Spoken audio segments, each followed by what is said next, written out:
Hey everyone, my name is Mark, and as some of you probably already know, Josh and Nick from the JHS show recently released a video and invited anyone interested to join their band and finish a song they wrote.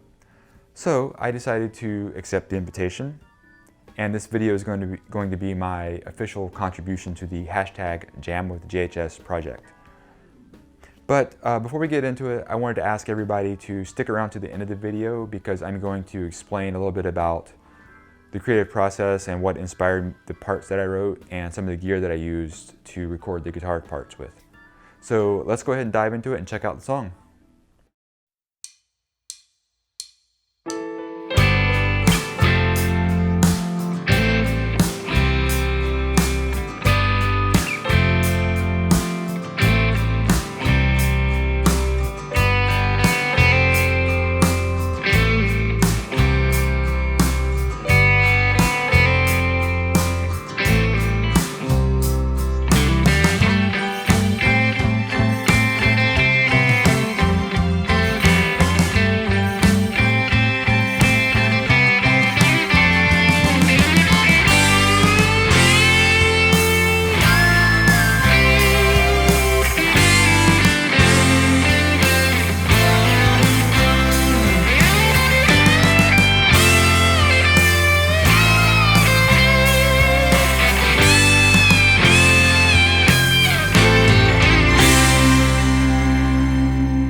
After I downloaded this song and started really listening to it, the first thing that came to my mind was Learning to Fly by Tom Petty. Just those big, open, ringing chords. But as soon as I started trying to write guitar parts to it, what started coming out was Believe by Lenny Kravitz. And I'm not really sure where that connection came from, but I decided to just kind of go all the way with that, which kind of led me down this whole road of it's like the 1970s, it's my third record. First two records had some hits on them. So now I have sort of the freedom to do whatever creative, ambitious creative masterpiece that I've been dreaming in my head about. And hire the full symphony orchestra and just completely overproduce and over the top the whole thing. So as soon as I figured out that's the chorus, that's where I went, and I tried to make it do all of that to the best of my ability, of course. And I think it came out pretty cheesy, and I think that's awesome. So I'm pretty happy with that. And obviously for the guitar, I used my Les Paul. It has Seymour Duncan Alnico 2 humbuckers in it.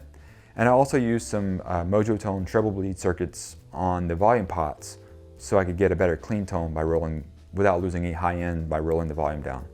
So for effects, what I used is the Tech 21, the original fly rig, and I used all three sections of it, and this went into my Fender Hotrod Deluxe. For the delay, I used the tap tempo to match the song, and then the drift just to get a little bit of chorus. For the Sans amp, I used the room reverb just a little bit and set it up for kind of a nice warm fat sound. And then I used both sections of the Plexi drive. The Plexi I kind of set to really the drive pretty mild, so it's kind of clean, and then use the boost to brighten it up a little bit. And then from there, everything that I did was just by rolling the volume up and down on my guitar. So that was the main sound. The only other thing that I used, and it's very, very subtle, is this Rotovibe. Now I've had this for a very, very long time because I love the sound of the Leslie emulation. But from watching Josh, it kind of got me to go and check out the vibrato side. So I set that up really subtly and just kind of found the right sweet spot with the pedal and just left it on for the whole song. So I really appreciate the inspiration to try something new there. So to kind of stay in the spirit of Josh and the fellows over there at the JHS show, let's do record time.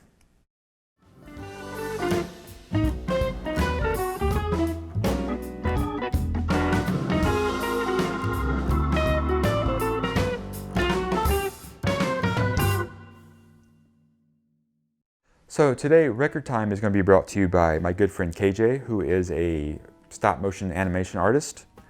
And he makes these, he uses a 3D printer to make set pieces for his projects. And he made this for me as a gift for helping him out on something. And I thought, and it's all kind of based on stuff that I told him that I liked over the course of knowing him. And one of the records in there was William Shatner's spoken word album from the 1970s. I thought this was really appropriate for the theme of this video because it's completely self-indulgent, ridiculous, and over the top and absurd. And it's awesome. If you don't know about this, you really have to go listen to this because it's so bad that it's amazing. And if you haven't seen his live version of Elton John's Rocket Man, you have to go see that as well. So anyway, I'll try to get some close-ups of this so you can see it. It's pretty awesome. There's some great records in there.